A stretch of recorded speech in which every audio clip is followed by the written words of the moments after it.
नमस्कार, मुकाबला में आपका स्वागत है। आपके साथ मैं हूं प्राची पाराशर। क्या देश में मजहबी कट्टरता हावी हो रही है? सिर्फ एक पोस्ट का समर्थन करने, पोस्ट को फॉरवर्ड करने पर गला काट देना। किस समाज में जी रहे हैं हम? इंसान का खून इतना सस्ता हो गया है, इंसानी रिश्ते इतने कमजोर हो गए हैं। मजहबी कट्टरता के नाम पर दोस्त ही दोस्त का मर्डर करा देता है। महाराष्ट्र के अमरावती में उमेश कोल्हे की गला काटकर हत्या हो या फिर उदयपुर के कन्हैया लाल का मर्डर, देश में बढ़ रहे जिहादी कट्टरता का क्रूर चेहरा नहीं है। अमरावती कांड में शामिल यूसुफ उमेश कोल्हे का करीबी दोस्त था, अंतिम संस्कार में भी शामिल हुआ था। यूसुफ ने ही उमेश कोल्हे के जो पोस्ट थे उसे ग्रुप में फॉरवर्ड किया था, जिस ग्रुप में उमेश कोल्हे का हत्यारा और मास्टरमाइंड इरफान शेख था। इरफान शेख इस वक्त 7 जुलाई तक पुलिस रिमांड में है। अब तक 7 आरोपी गिरफ्तार किए जा चुके हैं। जिस तरह से उमेश कोल्हे की हत्या की गई, कन्हैया लाल का मर्डर किया गया, साफ है इसके पीछे एक पूरा जिहादी इकोसिस्टम काम कर रहा था। अमरावती में उमेश कोल्हे की पोस्टमार्टम रिपोर्ट में जो खुलासे हुए हैं उसे सुनकर रूह कांप जाती है। कितनी बेरहमी से हत्यारों ने उनका कत्ल किया। उमेश की दिमाग की नस कट गई थी। खाना खाने वाली नली, सांस लेने वाली नली भी पूरी तरह डैमेज थी। आंखों को भी नुकसान पहुंचा था। शरीर में 7 इंच लंबा, 5 इंच चौड़ा और 5 इंच गहरा जख्म था। सवाल है, खंजरबाजों के इस खूनी सोशल नेटवर्क पर अंतिम प्रहार कब होगा? आखिर मजहबी कट्टरता के नाम पर कितने बेगुनाह शिकार होंगे? मुकाबला में इन्हीं सवालों पर करते हैं बहस की शुरुआत। और हमारे साथ खास मेहमान जुड़ गए हैं, जल्दी से आपका तारुफ करा देते हैं। अश्वनी उपाध्याय, वरिष्ठ वकील, स्वागत है आपका। प्रज्ञा भारती, धर्मगुरु, आपका भी स्वागत है। हफीज गुलाम सरवर साहब, इस्लामिक स्कॉलर, आपका भी बहुत बहुत स्वागत है। सबसे पहले हफीज साहब, आप ही से मैं शुरुआत करना चाहूंगी। जो सबसे बड़ा सवाल है वो यही है कि आखिर मजहबी कट्टरता के नाम पर और कितने बेगुनाह इसी तरीके से शिकार होते रहेंगे? कब रुकेगी ये कट्टरता? देखिए, महाराष्ट्र और जो महाराष्ट्र में सांगली की जो घटना जिस पर अभी आप चर्चा कर रहे हैं, उदयपुर में जो घटना घटी है, इन सभी घटनाओं की हम निंदा तो लगातार कर ही रहे हैं और देश के लगभग सभी लोग कर रहे हैं। लेकिन आप एक चीज़ देखेंगे, और ये चीज़ आप लोगों को देखना चाहिए भी, कि कहीं कोई चीज़ रुक नहीं रहा। पार्टियां अपना सारा प्रोग्राम सेट की हुई हैं। लगातार राष्ट्रीय कार्यकारिणी में देखिए अच्छे अच्छे खाने चल रहे हैं। जो पॉलिटिकल स्पीचेज हैं वो होते जा रहे हैं। कोई आपत्ति माने के चेहरे पर जो एक होना चाहिए कि देश के हालात ऐसे हैं। माननीय उच्चतम न्यायालय ने भी कुछ टिप्पणी कर दी, लेकिन हमारे प्रधानमंत्री जी हों या विपक्ष के दूसरे नेता हों, जैसे राजस्थान में मुख्यमंत्री जी हों, लगता नहीं है कि देश में इतनी बड़ी घटना घटी है। हालांकि इस घटने की तह में अगर जाया जाए तो ऐसा लगता है कि यदि समय रहते सभी लोग, देखिए देश तो राजनेता चलाते हैं, सामाजिक लोग या धार्मिक लोग क्या करते हैं? वो प्रवचन ही तो दे सकते हैं, वो लोगों को समझा सकते हैं, अवेयर कर सकते हैं। आप धर्मगुरु की एक सीमा है, मैक्सिमम 1,00,000, 2,00,000, 4 लोग, 4 लाख, 10 लाख, 50 लाख इतने होते हैं उनके अनुयायी। वो अपने अनुयायियों को बहुत कुछ समझा बुझा सकते हैं, लेकिन सिस्टम या व्यवस्था में तो हस्तक्षेप नहीं कर सकते। तो ये व्यवस्था के जो संचालक हैं उनको भी तो गंभीरता दिखानी होगी कि इतना संवेदनशील मुद्दा है और आप बिल्कुल संवेदनहीनता का प्रदर्शन कर रहे हैं। बड़े बड़े पदों पर होकर, मुख्यमंत्री के पद पर, प्रधानमंत्री के पद पर, गृह मंत्री के पद पर, और विपक्ष के नेता होने के नाते भी जिनका जो नैतिक कर्तव्य है, हमको नहीं लग रहा देश में निर्वहन लोग कर रहे हैं अपने अपने इनका। ये समय है, सबको गंभीर चर्चा करनी चाहिए थी। प्रधानमंत्री जी को राष्ट्र के नाम संबोधन करना चाहिए था, और सुप्रीम कोर्ट ने जो टिप्पणी की है उस पर भी चुप्पी तोड़नी चाहिए थी। कानून मंत्री जी को सामने आना चाहिए था, और तमाम राज्यों के, ये केवल महाराष्ट्र और राजस्थान तक इसको सीमित ना समझें। ये जो सोशल साइट्स पर जो नफरत का माने चल रहा खेल, ये इतना फास्ट मामला है। हजारों लाखों माने फेसबुक है जो पाकिस्तान से कनेक्ट है, बांग्लादेश से कनेक्ट है। चूंकि इसकी सीमा नहीं रखी गई है, तो कौन कहां से क्या डाल रहा है और कौन फॉलो कर रहा है, कौन उससे प्रभावित हो रहा है और उसके प्रभाव में क्या कदम उठा देगा, साहब ये सारी चीजें अब तक मुझे लगता है कि सूचना प्रसारण मंत्रालय को एक गाइडलाइन जारी करना चाहिए था कि साहब हमारे यहां आप समय समय पर ट्विटर को फटकारते हैं, फेसबुक पर आप कमांड नहीं कर रहे हैं, आप व्हाट्सएप पे कुछ माने कोई गाइडलाइन ऐसा हो कि जिसका उल्लंघन करने पर कार्रवाई हो। ठीक है सरवर साहब, बेडर निडर होकर लोग पोस्ट कर रहे हैं साहब। ठीक है सरवर साहब, आप कह रहे हैं कि सरकार की जिम्मेदारी है, सरकार से आप सवाल पूछ रहे हैं, जाहिर सी बात है आपका हक है, आप सरकार से सवाल पूछ सकते हैं, लेकिन मेरा सवाल कट्टरता को लेकर था, इसकी निंदा आप कर रहे हैं। एक लाइन में बता दीजिए कि जो जिहादी कट्टरता इस वक्त देश में चल रही है, जिसके शिकार मासूम लोग बन रहे हैं, इसकी निंदा करेंगे कि नहीं करेंगे? कट्टरता को मैंने सबसे पहले, मैं जब भी कोई बहस नहीं आती है तो मैं कहता हूं इस पर बहस होनी चाहिए। कट्टर धार्मिक होने का मतलब है धार्मिक उपदेशों पर चलना। मैं ये फिर कह रहा हूं, चूंकि टीवी से ही विवाद होता है और लोग शब्दों को पकड़ते हैं, लेकिन मैं चाहता हूं कि आप पकड़िए। जो आशिक़े रसूल की बात हो रही है, आशिक़े रसूल इस्लाम की जुबान में उसे कहेंगे जो नबी के एक एक अहकाम पर अमल करेगा। हम कितना अमल कर रहे हैं हमें यह देखने की जरूरत है।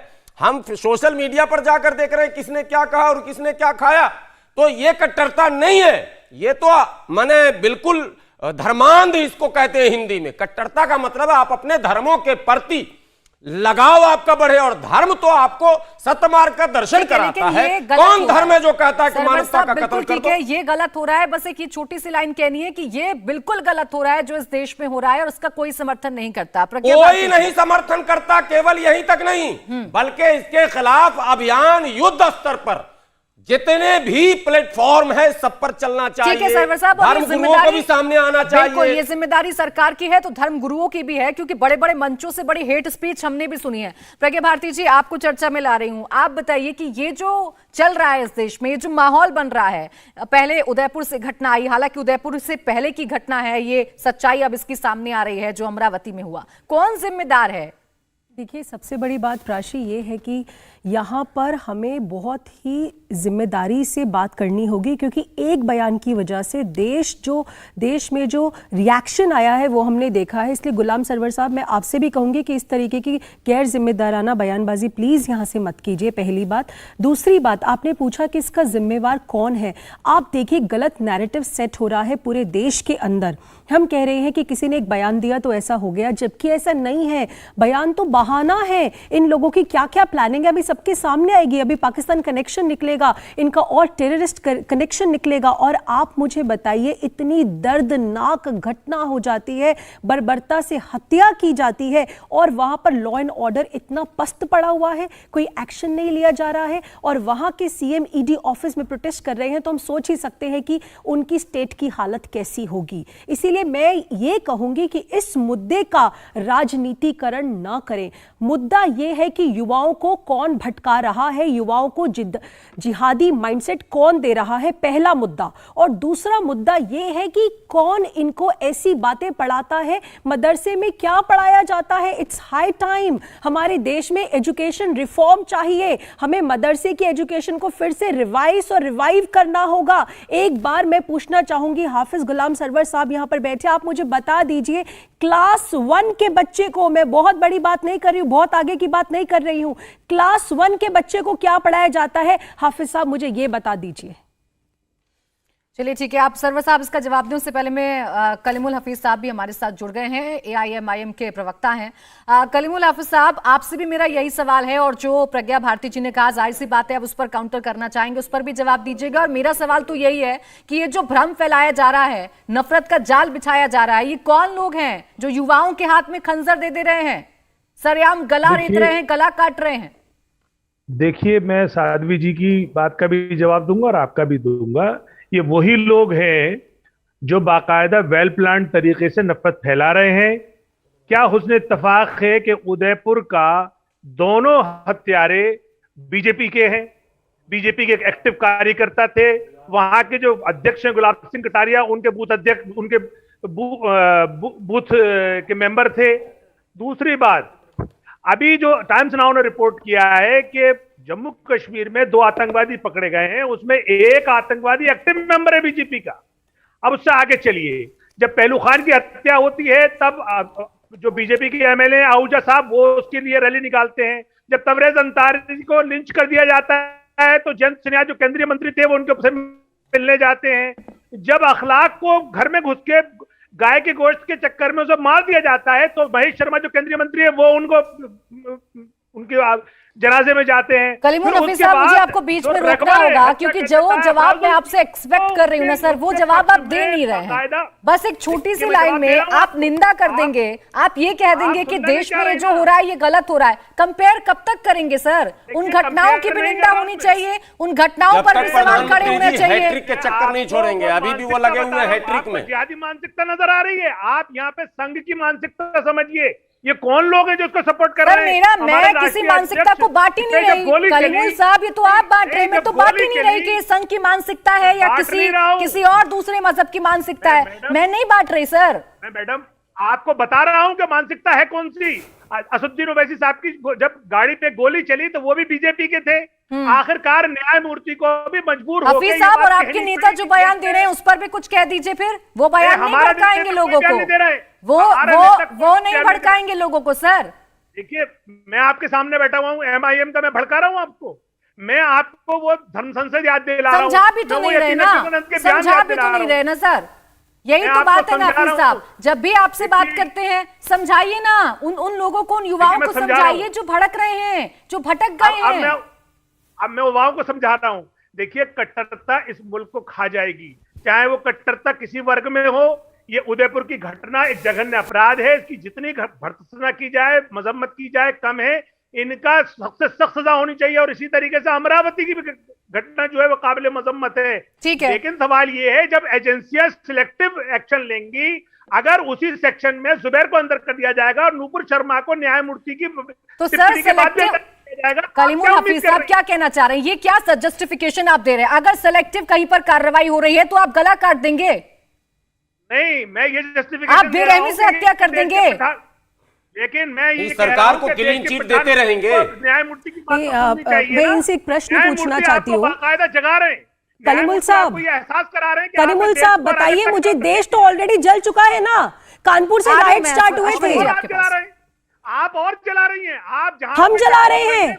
आप देखिए कितना गैर जिम्मेदाराना बयान दे रहे हैं यहाँ पर बैठकर। आपको लाखों लोग देख रहे हैं इंडिया टीवी के माध्यम से, और आप ये बयान दे रहे हैं। कम से कम आज तो प्रेम, सौहार्द और सद्भावना की बात कीजिए, ताकि युवा आपको देखकर बोले कि कलीमुल साहब कुछ ढंग की बात कर रहे हैं, ये ऐसी बात नहीं कर रहे। आप मुझे बता दीजिए ना, मुर्तद का मतलब क्या होता है, ये बता दीजिए। नुपुर शर्मा ने बोला आप चाहते हैं कि उसके लिए जो बोला गया गुस्ताखी रसूल की एक ही सजा, वो सही है? आप मुझे मुर्तद का मतलब बता दीजिए, मुर्तद क्या होता है? मुझे सिर्फ इतना बता दीजिए कि न्यायमूर्ति साहब की टिप्पणी पे मैं बात कर रहा हूं, मैं देश को भड़का रहा हूं, मैं देश को जगा रहा हूं कि ये सरकार न्यायमूर्ति की टिप्पणी पे भी एक्शन नहीं ले रही। आज 48 घंटे हो गए। आप तो सिलेक्टिव जजमेंट पर बिलीव करते हैं ना। ज्ञानवापी पर जब सुप्रीम कोर्ट का आया, वरिष्ठ वकील हमारे साथ हैं, चूंकि सुप्रीम ऐसे नहीं चलेगा कलीमुल साहब। ठीक है सर, आप सुप्रीम कोर्ट की बात कर रहे हैं, उनकी टिप्पणी की बात कर रहे हैं। हमारे साथ वरिष्ठ वकील है, उनके पास में चली जाती हूँ। आ गई कलीमुल हफीज साहब, लेकिन मुझे दुख इसी बात का होता है कि जब मैं आपके पास इस मंशा से आती हूँ कि आप लोगों को समझाएंगे, आप समझाते नहीं है, निंदा नहीं करते हैं, जस्टिफिकेशन देते हैं। अश्वनी उपाध्याय साहब, आप मुझे बताइए,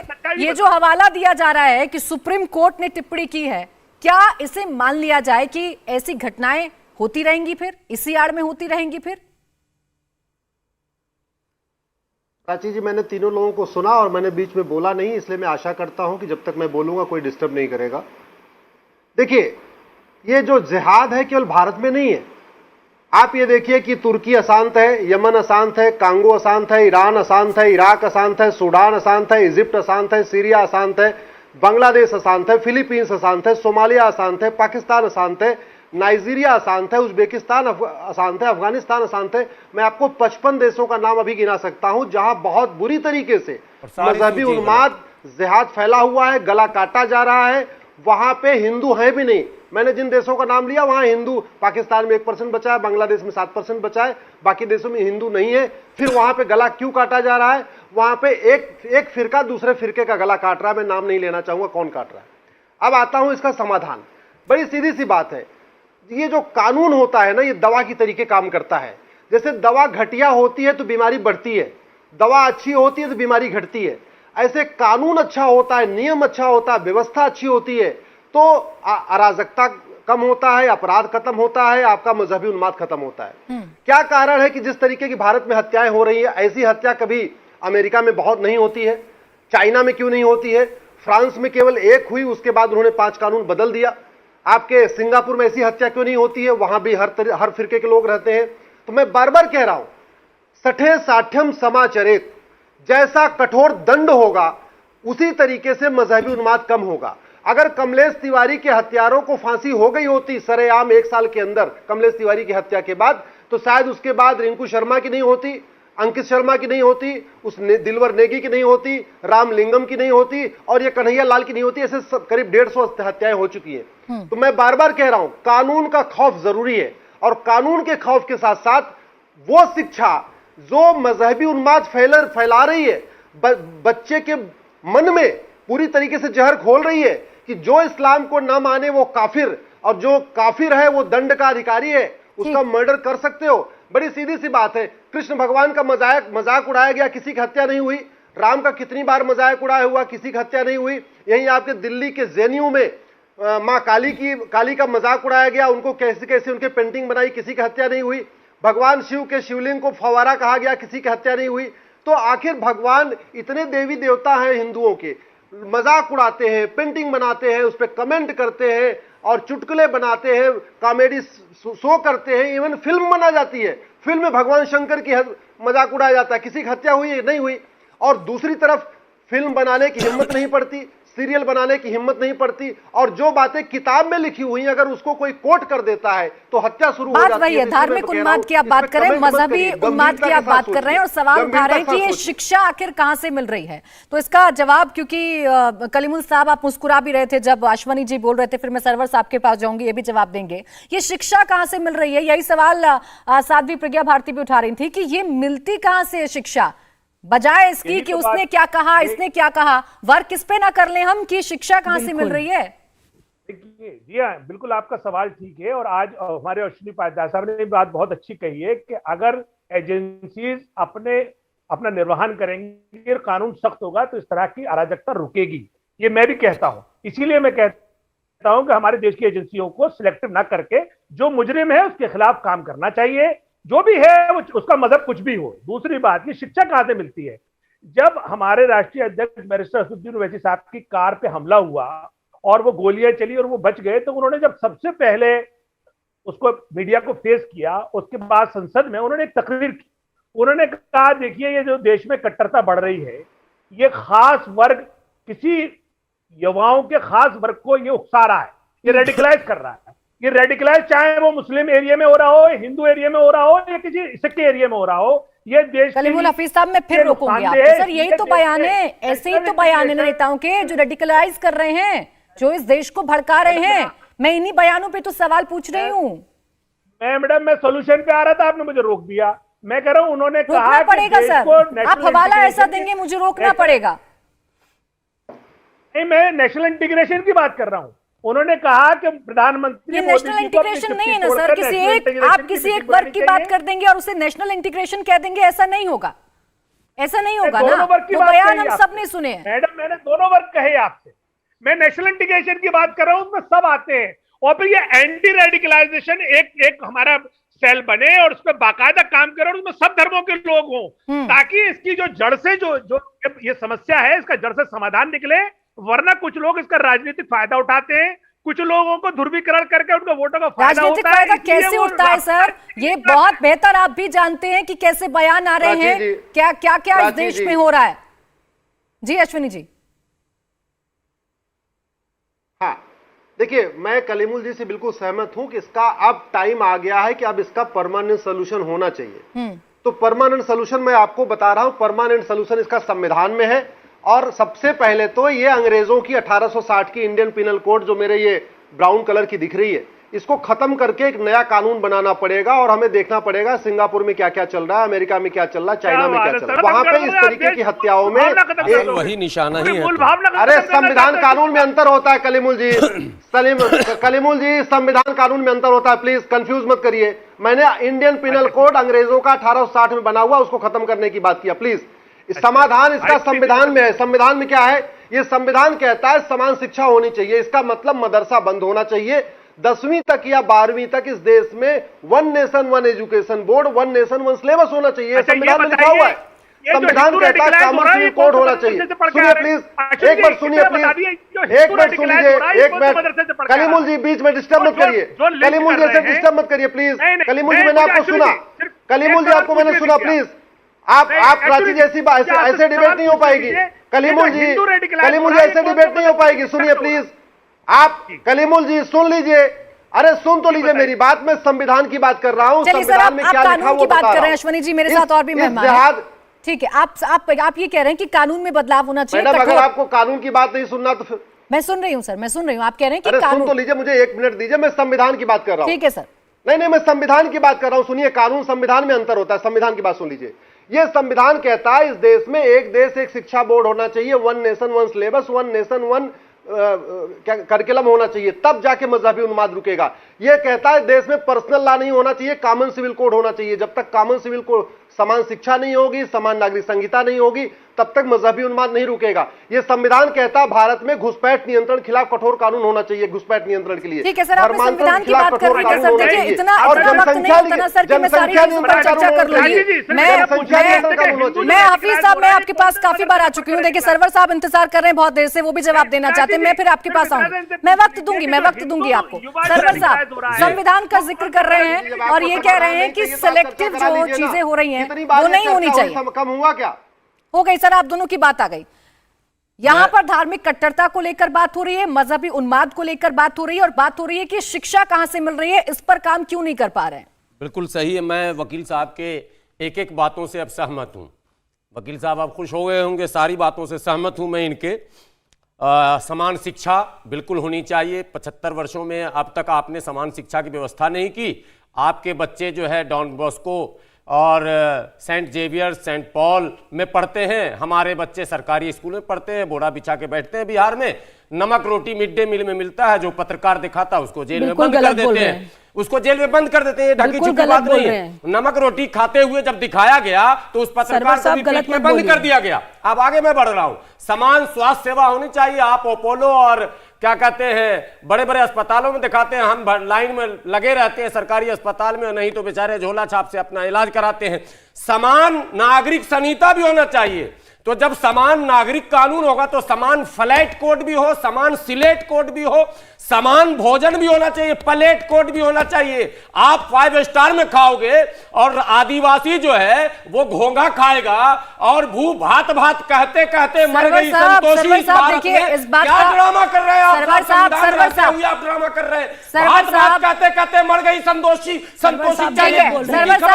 सरवर साहब वहां भी इस्लाम चला गया था, अभी रुके और जवाब बाकी है। नहीं सरवर साहब आपकी बात आ गई, आपकी बात आ गई सर। आप सवाल नहीं समझे सर। सरवर साहब आप सवाल ही नहीं समझ रहे। सरवर साहब पहले आप सवाल को समझिए, पहले आप सवाल को समझिए सर, उसके बाद में आपसे बात होगी। आप ऐसे जोर जोर से चिल्लाएंगे, आप ऐसे जोर जोर से चिल्लाएंगे सर। नहीं सर, गुलाम सरवर साहब आप बताइए, आप बता दीजिए, आप बता दीजिए। बोलते रहिए सर, फिर आप अकेले बोलते रहिए, समाधान बताते रहिए। आप जोर जोर से बोलेंगे सर, अगर ऐसे जोर जोर से बोलेंगे और आपको लगता है कि आपकी बात सच हो जाएगी तो ऐसा नहीं हो पाएगा। लक्ष्मणपुर बातें में मदरसे के लड़के गए थे। चलिए ठीक है सर, मदरसे पर सवाल पूछा, मदरसे पर सवाल पूछा।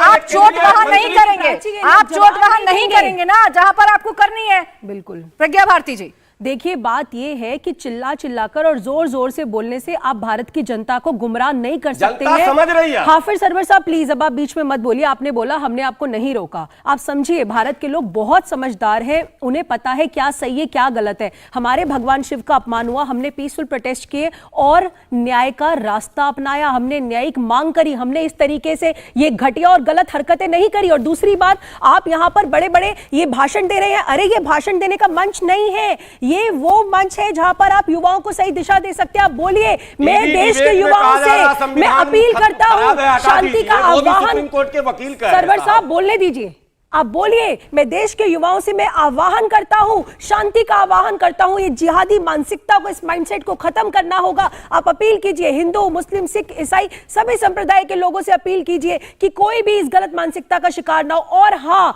मदरसे में क्या पढ़ाया जा रहा है इस पर चर्चा अवश्य हो। मदरसे का सिलेबस बदलना चाहिए। इतनी शर्मनाक चीजें पढ़ाई जा रही है कि कहते हुए भी शर्म आती है। और दूसरी बात, हाफिज सरवर साहब, आपने मेरे प्रश्न का जवाब नहीं दिया। आपने मुर्तद का मतलब नहीं बताया। आप मुर्तद का मतलब बता दीजिए। मुर्तद क्या होता है? बताइए, बताइए। धर्म में आकर धर्म से हट जाए उसको मुर्तद कह दे। और इसकी सजा क्या है ये भी बता दीजिए। कोई सजा नहीं है, हमारी मर्जी।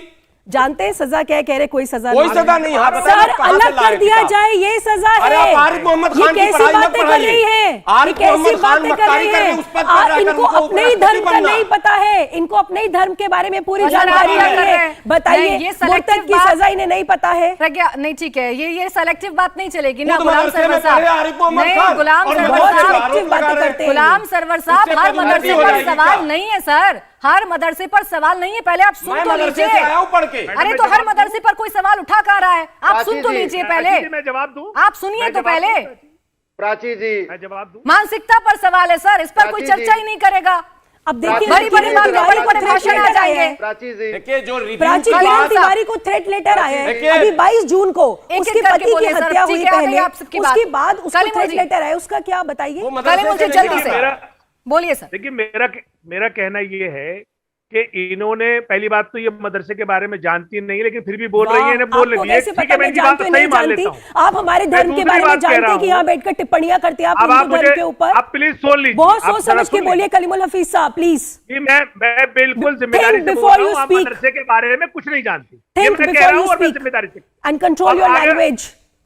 अब आप आगे चलिए कि ये मुझे बताइए कि वो शिक्षा कहां से आ रही है जो बाकायदा लिंचिंग करती है, जो अखलाक को मारती है, पहलू को मारती है। बैरिस्टर असदुद्दीन ओवैसी साहब जैसे घर पे के उनके घर पे धारदार हथियारों से हमला करती है। ये डिबेट ओवैसी साहब के ऊपर नहीं है।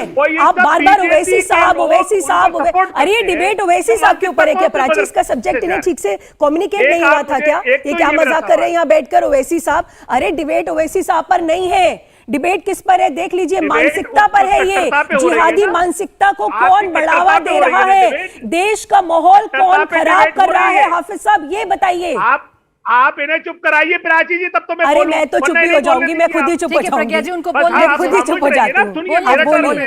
लेकिन मैं, आप बोले कलीमुल साहब, लेकिन मैं एक बात क्लियर कर दूं कि चाहे प्रज्ञा भारती हो, चाहे अश्वनी उपाध्याय हो, चाहे सरवर साहब हो, पहले ही निंदा कर चुके हैं सब धर्मों की कट्टरता को लेकर। यहाँ सेलेक्टिव बात नहीं हो रही है, मैं पहले क्लियर कर देती हूँ। बिल्कुल, देखिए, मैं भी निंदा कर रहा हूँ, सब धर्मों की कट्टरता को मैं निंदा करता हूँ। अब मेरा सवाल ये है कि इसका हल क्या है? इसका देखिए, हल ये है, जब तक सरकार अपने अनबायस्ड होके एक इंसाफ के साथ काम नहीं करेगी और इस कट्टरता को खत्म करने के लिए बाकायदा एंटी रेडिकलाइजेशन सेल नहीं बनाएगी और सब धर्मों के जिम्मेदारों को उसमें शामिल नहीं करेगी, तब तक ये कट्टरता खत्म नहीं होगी। दूसरी बात, इस कट्टरता के थ्रू जिन राजनीतिक दलों को फायदा होता है, उनको भी अपना फायदा छोड़ना होगा, ताकि वो ध्रुवीकरण के नाम पर जो 80-20 करते हैं, संवैधानिक पदों पर बैठे हुए शमशान घाट और कब्रिस्तान करते हैं, और जब कहते हैं कि कपड़ों से पहचान लिया जाएगा, तब इस तरह के वक्तव्य प्रधानमंत्री लेवल के लोग देते हैं। तो आप बताइए, इस कट्टरता को कैसे खत्म करेंगे आप? सबसे पहले तो ठीक है सर, उनकी कट्टरता आपको दिख गई, लेकिन अपने टाइम पर शायद आप चश्मा लगा लेते हैं, वो आपको नजर नहीं आती है जो आपके नेताओं ने बयान दी है। क्योंकि आप सियासत की बात कर रहे हैं, तो मैं आपके नेताओं के बयान भी आपको याद दिलाऊंगी। अश्वनी जी, कौन सा बयान बता रही हैं आप? बताइए। मैं उस बयान को मैं भी अश्वनी जी, पुलिस हटा दीजिए, पुलिस हटा दीजिए। हफीज जी, कलीमुल साहब, बयान मैं याद दिला दूं आपको। इनके पार्टी के मुखिया, देखिए हम क्या करते हैं इस देश में। आप सुनिए। अरे प्राची जी, मैं बता रहा हूँ, प्राची जी मैं बता रहा हूँ, इनकी पार्टी के मुखिया ने बोला, मुखिया क्या, जूनियर मुखिया कह लीजिए, 2 मुखिया हैं, तो जो छोटा वाला मुखिया, इनका छोटा मुखिया बोलता है 15 मिनट के लिए पुलिस हटाओ और 15 मिनट के लिए हिंदुस्तान से हिंदुओं को खात्मा कर देंगे। आज वो विधायक बन के बैठा हुआ है। अगर हमारा कानून ऐसा होता मैंने 100 कि सीट उस आपने दे भी मक्कार दी को आजीवन कारावास हुआ होता तो शायद उसके बाद कोई ऐसी मक्कारी करने की हिम्मत नहीं पड़ता। ये तो कानून घटिया है कि 15 मिनट के अंदर हिंदुस्तान से हिंदुओं खत्म करने वाला जेल में नहीं बल्कि विधानसभा में बैठा हुआ। इसलिए बार बार मैं कहता हूं यह कानून घटिया अंग्रेजों का बनाया हुआ, इसको खत्म करने की जरूरत है। और बार बार मैं फिर समाधान की बात कर रहा हूं, यह घुसपैठ नियंत्रण कानून जरूरी है। 5 करोड़ से ज्यादा घुसपैठिए भारत में आ गए। धर्मांतरण नियंत्रण कानून जरूरी है। जिहाद के लिए खाड़ी देशों से हवाला के जरिए लगभग 50,000 करोड़ आ रहा है। मिशनरियों को एफसीआरए के जरिए 50,000 करोड़ आ रहा है। हर साल 1 लाख करोड़ भारत में हिंदुओं को खत्म करने के लिए आ रहा है। उसके खिलाफ कानून जरूरी है। जनसंख्या नियंत्रण कानून का प्रावधान इसी संविधान में लिखा हुआ है। मेरी पीआईएल सुप्रीम कोर्ट ने एडमिट किया हुआ है। लेकिन जब आप जनसंख्या नियंत्रण की बात करोगे, हम दो हमारे दो की बात करोगे, फिर ये इधर उधर की बात करेंगे। अरे लड़की की शादी की उम्र 9 साल आज भी चल रही है। हिंदू की लड़की की शादी 18 साल है, दूसरी तरफ शादी की उम्र 9 है। मेरी पीआईएल सुप्रीम कोर्ट में चल रही है। यूनिफॉर्म एज ऑफ मैरिज होना चाहिए। लड़के लड़की की शादी की उम्र बराबर होना चाहिए। गुजारा भत्ता सबको मिलना चाहिए। गोद लेने का अधिकार सबको होना चाहिए। वसीयत का अधिकार, विरासत का अधिकार सबको होना चाहिए। इसी को तो कॉमन सिविल कोड कहते हैं। ये जब कॉमन सिविल कोड की बात आएगी तो ये फिर दाएं बाएं बात करेंगे। मैं कह रहा हूं, अगर कह रहे हो कि गरीबी है, हम डॉन बॉस्को नहीं पढ़ा पा रहे, तो फिर तो 1 नेशन 1 सिलेबस में क्या दिक्कत है? पूरे भारत में 10वीं तक या 12वीं तक सिलेबस एक हो जाए। गुजरात वाला गुजराती में पढ़ेगा, बंगाल वाला बंगाली में पढ़े, महाराष्ट्र वाला मराठी में पढ़े। कॉमन सिलेबस से क्या दिक्कत है? तो इसलिए मैं कह रहा हूं 5 कानून जरूरी है। समान शिक्षा, समान नागरिक संहिता, घुसपैठ नियंत्रण, धर्मांतरण नियंत्रण, जनसंख्या नियंत्रण, समान फ्लैट और समान सिलेट भी रखिएगा फंडिंग साथ को में। बंद करने की जरूरत है। अरे ऑलरेडी मिल रहा है आपको, ऐसा क्यों बोल रहे इनको सुनिए, खाड़ी देशों से इनको 50,000 करोड़ हवाला के जरिए हर साल मिल रहा है। पश्चिम देशों से एफसीआरए के जरिए 50,000 करोड़ मिशनरियों को मिल रहा है। ये 1 लाख करोड़ की फंडिंग आ रही है हिंदुस्तान को बर्बाद करने के लिए, हिंदुस्तान में मजहबी उन्माद फैलाने के लिए। लेकिन इनको लग रहा है कि संविधान खत्म करने की बात कर रहे हैं। इनको भी 10-20 कलीमुल साहब को पता ही नहीं है। तो सर एक एक करके जवाब देते हैं। कलीमुल साहब, सबसे पहले अश्विनी जी को इस मोदी सरकार के खिलाफ खड़ा हो जाना चाहिए, क्योंकि मोदी सरकार ने जनसंख्या नियंत्रण कानून पे एफिडेविट दिया सुप्रीम कोर्ट में जाके कि अब हमें जनसंख्या का जो 2 चाइल्ड पॉलिसी है उसको कंफर्म नहीं करना है। ये हमारा जो वो था टीएफआर था वो हासिल हो चुका है। तो ये इनके विरोध में तो मोदी सरकार है। दूसरे नंबर पे आई है नागरिक संहिता पे, समान नागरिक संहिता पे इसी सरकार ने 2018 में कमीशन बनाया कि समान नागरिक संहिता होनी चाहिए नहीं होनी चाहिए। उस कमीशन की बाकायदा जस्टिस की रिपोर्ट है कि यहाँ पे हिंदुस्तान में ना तो ये फिजिबल है और ना ये अचीवेबल है। उसी कमीशन ने इसको रिपोर्ट कर दिया। तीसरी बात पे ड्राफ्ट लिया है और ड्राफ्ट के बाद बात करें समान नागरिक संहिता की। अब आइए बात इन्होंने जहां से शुरू करी, इन्हीं को दौड़ाएंगे लोग समाज में। पहले हम लोग को तो पता है, तो कुछ मौलवियों को हायर कर लेते हैं विरोध करने के लिए। उनके खिलाफ बाकायदा केस चला। केस ने मैं बाकायदा अदालत से वो बाइज्जत बरी हुए। चलिए ठीक है हाफिज साहब, आपने इनके तीनों कानूनों का जवाब दे दिया। अब मैं अब ये कह रही हूँ कि लॉट के मुद्दे पर आ जाते हैं। मुझे असली बात का जवाब दे दीजिए, 10 सेकंड दे दीजिए, बस 10 सेकंड बोलिए सर। जब नरेंद्र जकिया जाफरी के केस में सबूतों के अभाव में जब नरेंद्र मोदी जी के खिलाफ जो याचिका थी उसको खारिज कर दिया गया, तो ये पूरी भाजपा और ये भाजपा का कि जो सहयोगी संगठन है जो वक्त आने पर अपने आप को भाजपा से अलग कर लेते हैं, ये सब संघ परिवार के हिस्सा है। उसमें अश्विनी उपाध्याय साहब भी हैं। तब ये कहते हैं देखिए 20 साल की जो लड़ाई थी उसमें हम जीत गए। यानी एक तरफ अदालत अगर आपको खारिज कर देती है तो ठीक है सर। देखिए हमने कॉमन सिविल कोड पर हमने चर्चा कर ली, हमने प्रधानमंत्री नरेंद्र मोदी पर चर्चा कर ली, हमने कानून पर चर्चा कर ली, लेकिन हम उस टॉपिक पर चर्चा नहीं कर पा रहे हैं सर, जो टॉपिक इस देश के लिए खतरा बना हुआ है। उस सोच पर हम नहीं कर पा रहे हैं सर। जो इस देश में गला काटने के लिए लोगों को प्रेरित कर रहा है। सहित दुनिया के 55 देशों में अराजकता चर्चा नहीं कर पाऊंगी। सरवर साहब मैं आपके पास दुबई में घूमने जाते हैं, वहाँ वो भी मुस्लिम कंट्री है। सरवर साहब मैं आपके पास आ रहा हूँ। अश्विनी जी, मैं सरवर सर आपके पास आ रही हूँ। सरवर जी मेरा सवाल सुनिए आप। का नाम सरवर जी मेरा सवाल सुनिए। डेटा दे दीजिए तो भारत में उसका 5 गुना रोज हो रहा हत्या। और दूसरी घटना है, कहां अरब में हो रहा, कहां ओमान में हो रहा, कतर में हो रहा, आपको सीरिया नजर आ रहा। और सीरिया भी कह रहा हूं इंटरनेशनल भैया, मदरसा का सिलेबस पूरी दुनिया का एक है। मदरसे में कोई बोलने भेदभाव दीजिए, नहीं अश्विनी जी, होता। बोलने दीजिए। पूरी दुनिया के अश्विनी मदरसे जी, में एक ही बात सिखाई जाती है। अश्विनी जी बोलने दीजिए, क्योंकि सरवर साहब वही बोलेंगे जो सोच कर आए हैं, सवालों के आपने जवाब ईरान नहीं को भी देंगे। गिना दिया, जरा डेटा निकालिए नेट पर ईरान का, कितनी हत्याएं धर्म के नाम पर हो रही है। अरे यहाँ तो हिंदुओं को मारा जा रहा है, माइंडसेट बना कहीं कर आते सुन्नी हैं शिया को मार रहा है, तमाम कहीं शिया मुस्लिम सुन्नी को ऐसा मार रहा है, है, कहीं ये शिया ऐसे अहमदिया नहीं को मार रहा है, चलता है। कहीं अहमदिया। केवल मैं मुस्लिम यही और कह रहा इस्लाम हूं, को कटघरे में दिखाना ये आपका पाकिस्तान काम में है, रोज मारा और इसी जा के लिए रहा है। होमवर्क करते हैं आप। पाकिस्तान में नहीं। क्रिश्चियन को रोज प्राची मारा सर, जा वो रहा सब गलत है। ये कह केवल रहे हैं आप। केवल ऐसा हिंदू मत की कीजिए। बात आप थोड़ी शांत हो गए। है। अश्विनी जी, काफिर का अश्विनी जी, मतलब एक जो मिनट, भी मेरा न सवाल माने। आगे काफिर का मतलब हिंदू नहीं अश्विनी है, जी, मेरा काफिर सवाल का मतलब ईसाई भी नहीं है। सरवर सुन साहब, लीजिए। सरवर साहब अगर और आप ही हमको बोलते किसी और रहेंगे, मौलाना साहब के साथ सरवर भी- साहब अगर आप ही बोलते कर रहेंगे तो दीजिएगा फिर मैं डिबेट। डिबेट नहीं कर पाऊंगी सर। आप पहले सवाल आप तो गलत सुनिए। प्रचार करते चले जा आप रहे हैं। पहले सवाल तो सुनिए। आपसे किसने कह दिया कि यहाँ पर तमाम मुस्लिमों को कटघरे में खड़ा किया जा रहा है? आपसे कर रहे हैं किसने ना, कह 55 दिया? देश को समेट दिया इन्होंने। आपसे किसने कह दिया? आप सवाल तो सुनिए ना। भारत का मुसलमान आप मदरसे सवाल से सुनिए आतंकी पहले। हो गया। आप सवाल बाकी 55 सुनिए। देश भी उसमें आ सरवर गया। साहब अगर आप डिबेट में आ रहे हैं तो पहले सवाल सुनिए और सवाल के बाद जवाब दीजिए। ऐसे आवाज ऊंची करके बोलेंगे तो डिबेट नहीं हो पाएगा, चर्चा एकदम भटक जाएगी। सर, मेरा सवाल यह है, उस सोच को लेकर सवाल है, उस सोच पर आप बोलेंगे नहीं, एक शब्द नहीं बोल पा रहे हैं आप। कौन लोग हैं? बोल रहे हैं, डे वन से बोल रहे हैं। मुझे बताइए कौन लोग हैं जो गला काटने के लिए लोगों को भड़का दे रहे हैं? बिल्कुल। सरेआम गला काट देंगे आप। मैं अगर आज इस बड़े चैनल पर कहूं कि मैं ऐसी सूची 1000 10,000 लोगों की दूंगी तो सरकार हमको आश्वस्त करे कि कार्रवाई करेंगे।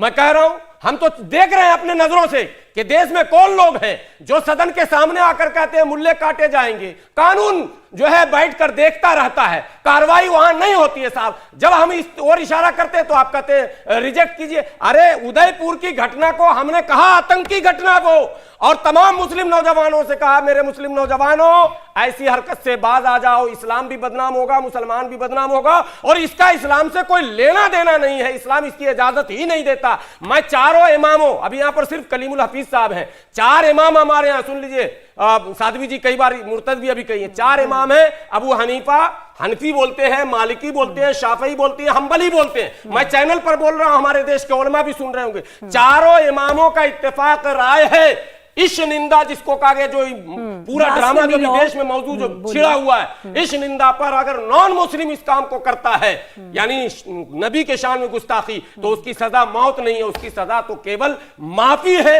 माफी के लिए उसे बाध्य किया जाएगा, यह है इत्तेफाक। अच्छा सरवर साहब सुनिए, आपने अपनी बात रखी, अब मुझे ये बात बता दीजिए, 4 जो भी आपने मुफ्ती साहब के नाम बताए वो आम जो मुस्लिम समुदाय है उसे फॉलो नहीं कर रहा है, इसका क्या कारण है? जो प्रीचिंग्स आप लोगों की हायर अथॉरिटीज दे रही है उसको आम यूथ फॉलो नहीं कर रहा, आप ही का उसका क्या कारण है? दूसरी बात, क्या हमें मिसगाइडेड यूथ को डी रेडिकलाइज नहीं करना चाहिए? आप इस बात पर चर्चा कीजिए। तीसरी बात सुनिए, एक बार पूरी हो जाने दीजिए, जो एजुकेशन में रिफॉर्म चाहिए, मदरसे में जो पढ़ाई हो रही है उस पर चर्चा कीजिए। और चौथी बात, ये जो आपराधिक मानसिकता है इस पर चर्चा कीजिए, ना कि आप यहां पर राजनीतिकरण कर दे मुद्दे का, पार्टीबाजी करे, ब्लेम गेम खेले, ये सब मत कीजिए। आप तो ये बोलिए कि जिस भी लोग, जो भी लोग इसके पीछे इसको बढ़ावा दे रहे हैं उसकी हम निंदा करते हैं, इसको कंडेम करते हैं, और पूरा देश ये संकल्प ले, खासकर आपने जिन 4 मुफ्तियों का नाम लिया वो लोग ये संकल्प ले, इमाम, कि अगर करते पूरी दुनिया के ठीक है, मैं कहती हूं आपकी हायर अथॉरिटी है, आप उनको फॉलो करते हैं, बहुत रिस्पेक्ट के साथ कह रही हूं,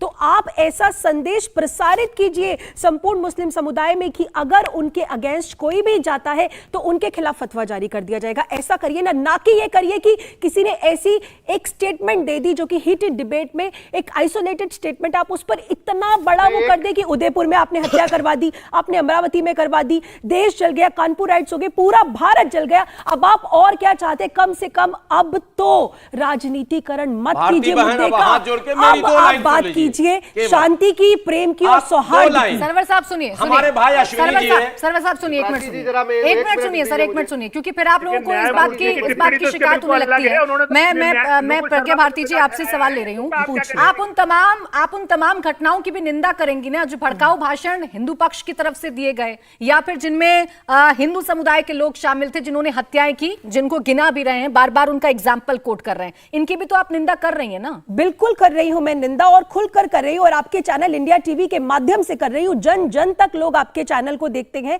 और ये मैं कहती हूं कि हर व्यक्ति एक दूसरे के रिस्पेक्ट करना सीखे। हम भारतवासी नहीं है, भारत में रहते हैं और भारत वो देश है जिसने सभी को अपने अंदर समाया है। इसीलिए हमारा कर्तव्य बनता है कि हम सामने वाले की रिस्पेक्ट करें, वो किसी भी धर्म का है। लेकिन हाँ, अपने धर्म का अपमान होते हुए अब और नहीं देखा जाएगा। बहुत हो गया हमारे धर्म का अपमान, हमारे भगवान शिव का अपमान हुआ। जब हम लोग पीसफुल प्रोटेस्ट कर सकते हैं तो आप लोग क्यों नहीं कर सकते? जब हम लोग संविधान का रास्ता अपनाते हैं तो जब आपके लिए संविधान की बात आती है तो आप शरिया को ऊपर क्यों रखते हैं? मुझे ये बता दीजिए प्राची, बस एक लास्ट बात, आप इनके लिए राष्ट्र ऊपर है या शरिया? क्योंकि ये जो बातें कर रहे हैं ब्लास्फेमी लॉ, ये शरिया के तहत होता है। आप मुझे बता दीजिए राष्ट्र ऊपर है या शरिया ऊपर है? आप ये बताइए। सरवर साहब सुनिए, फिर आप शुरू हो जाएंगे सर लंबा चौड़ा भाषण केवल ये नहीं, फिर आप लंबा चौड़ा भाषण एक व्यक्ति को टिप्पणी करने पर जेल मेरी बात, और एक व्यक्ति को Z+ की सुरक्षा। ऐसे मत बोलिए।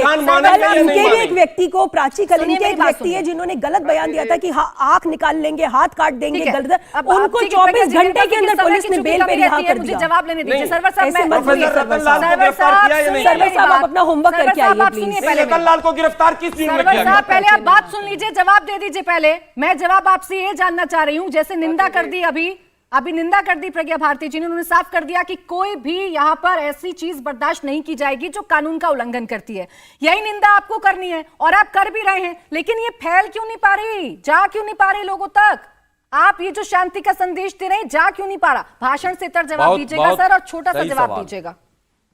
हमसे पूछ रहे हैं जी, ये सवाल जो आपका है यही तो जवाब है। ये फैल इसलिए नहीं रहा कि जहां हम लोग बैठते हैं बंद कमरे में, हॉल में 10, 20, 50 पढ़े लिखे मुसलमानों को लेकर, जब हम ये सारी बात रखते हैं तो एक एक सवाल उधर से आता है। साहब आप ये बात बोल रहे हैं, हम तो तैयार हैं, लेकिन मेरे नजरों के सामने एक व्यक्ति झुंड आता है, एक मुसलमान को मारता है, मार के सुन लीजिए, नहीं मारने तक मैं नहीं आ रहा हूं, उसके समर्थन में जुलूस निकाला जाता है और हाई कोर्ट पर चढ़कर झंडे उतार लिए जाते हैं और देश में सन्नाटा छाया रहता है। जयपुर हाई कोर्ट में झंडा उतारा या नहीं उतारा? अरे मैं तो शुरुआत से कह रही हूँ, सरवर साहब या तो आप सुन नहीं रहे हैं या आप सेलेक्टिव सुनना चाहते हैं। मैं तो शुरू से कह रही हूँ सर, आप जवाब नहीं देंगे, निंदा नहीं देंगे। अश्वनी जी, हम दोनों की निंदा करते हैं, जो जुलूस निकालते हैं, जो माला, चलिए सर देर से ही सही, कम से कम निंदा कर रहे हैं। अश्वनी जी, हत्यारों को माला पहनाएंगे तो उनकी निंदा नहीं करेंगे हम? देखिए प्राची जी, मेरा ये मानना है कि जो सरवर साहब कह रहे हैं या जो हमारे कलीम भाई कह रहे हैं, ये लोग जो टीवी के सामने कह रहे हैं, अच्छी बात है, बहुत अच्छी बातें कह रहे हैं। हालांकि अच्छी बात खुल के नहीं कह रहे हैं, उसमें भी दाएं बाएं इट्स बट्स लगा के कह रहे हैं, लेकिन समस्या यह है कि जो नीचे हो रहा है ना, वो नहीं बंद हो रहा है। तो खाने के दांत अलग हैं, दिखाने के दांत अलग हैं, सबसे बड़ा अंतर ये है। दूसरी बात, जो विशेष दर्जा दिया हुआ है, जो विशेष स्कूल चल रहा है, जो विशेष तालीम हो रही है, फिर जब तक वो विशेष बंद नहीं होगी, समानता नहीं आएगी शिक्षा में, तब तक बात नहीं बनेगी। अरे भैया, इस देश में 200 सुन तो लीजिए, भारत के 200 जिलों में हिंदू खत्म होने की कगार पे आ चुका है। 750 जिलों में, ये एजेंडा है आपका नहीं कहा जाता। यहाँ यही तो है वो शब्द 90% 95% आबादी को कहां पर है साहब? कटोरा लेकर हम घूम रहे हैं, दर्जा बंद होना चाहिए, हमको आप विशेष दर्जा यानी मदरसा बंद होना चाहिए, और विदेशी फंडिंग जो खाली देशों से हवाला के जरिए आ रहा है, वो विदेशी फंडिंग लगा के आरटीआई निकाल दीजिए। जुडिशियल रिफॉर्म जरूरी है। जुडिशियल रिफॉर्म,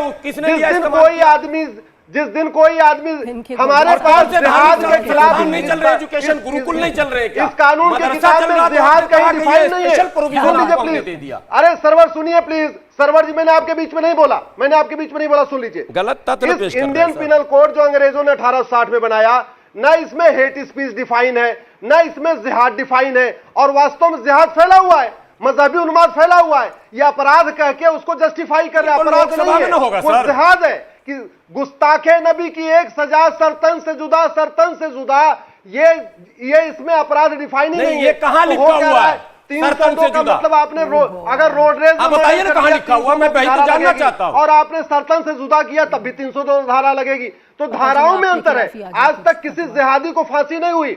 आप मुझे बताइए, कमलेश तिवारी से कन्हैया तक सैकड़ों हिंदू मारे गए, किसी एक हिंदू को 1 साल के अंदर किसी एक जिहादी को फांसी हुई हो तो बताइए? आपकी बात आ गई, फांसी नहीं हो रही है। बिल्कुल सर, ये सवाल नहीं हो रहा है, अभी सर सुनिए, जिहाद फैल रहा है। मैं कलीमुल साहब आपके पास आ रही हूँ। कलीमुल साहब मैं आपके पास आ रही हूँ। फांसी देंगे कि सरकार देगी? सरवर सर आप फिर बीच में बोल रहे हैं, फिर बीच में बोल रहे हैं आप। कलीमुल साहब बहुत देर से नहीं बोल पाए सर, उनको बोलने दीजिए।